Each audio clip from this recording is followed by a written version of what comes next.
Okay, I've shown you how these scale patterns can be played at any fret. They can slide up and down the neck.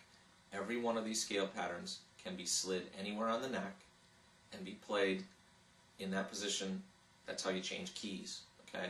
Later on, what you need to learn to do is connect the patterns to each other, almost as if they were puzzle pieces locking together. And in my Logical Lead guitar course, I talk a lot about this, and I show a lot of exercises specifically to help you lock the puzzle pieces together. In this course, I want to show you the basic way you need to practice the patterns before you get to that point. Okay? You need to put this time in. Basically, you know, there's a lot of people out there that play guitar, hundreds of millions of people, to be honest with you. And so many of them don't want to put in the time with this stuff. But I'll tell you what, you will only go so far if you don't practice your scales. If you don't put in the time, you're probably not going to get to the level you want to get to. And not only that, maybe you could get there, but you'd get there a lot quicker. Believe me, a lot quicker if you practice these scales and you learn this stuff inside and out. And again, this one chapter should be the focus of your life for the next year. This chapter is that important, okay? Here we go. I'm going to show you, I'm going to take one scale pattern. I'm going to take that 7th position pattern that we played just a minute ago, and I'm going to show you how to practice it. I'm going to take it down here to the 1st fret and play it. And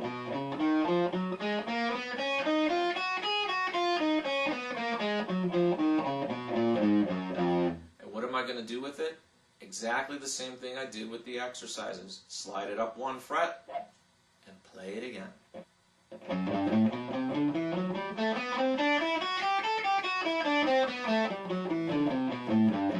And you just keep going.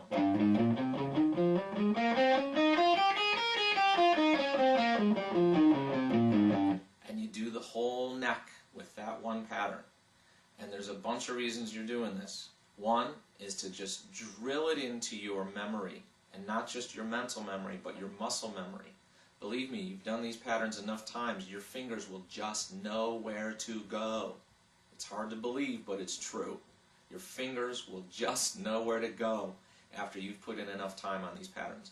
When I'm soloing, I play in a band that's basically a Southern rock and an Allman Brothers tribute band. We have a lot of space to improvise. When I'm soloing, I'm not thinking about scale patterns. I'm just hearing stuff in my head and playing it.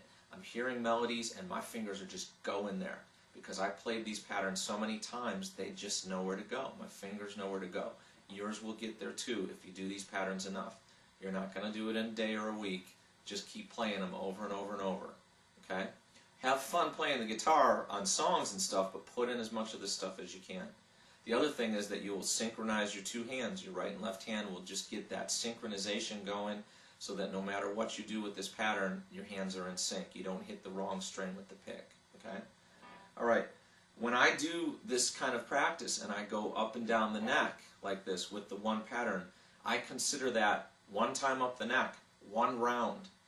You need to put in 20, 50, 100 rounds on each scale pattern to really get this stuff natural and drilled and in your subconscious.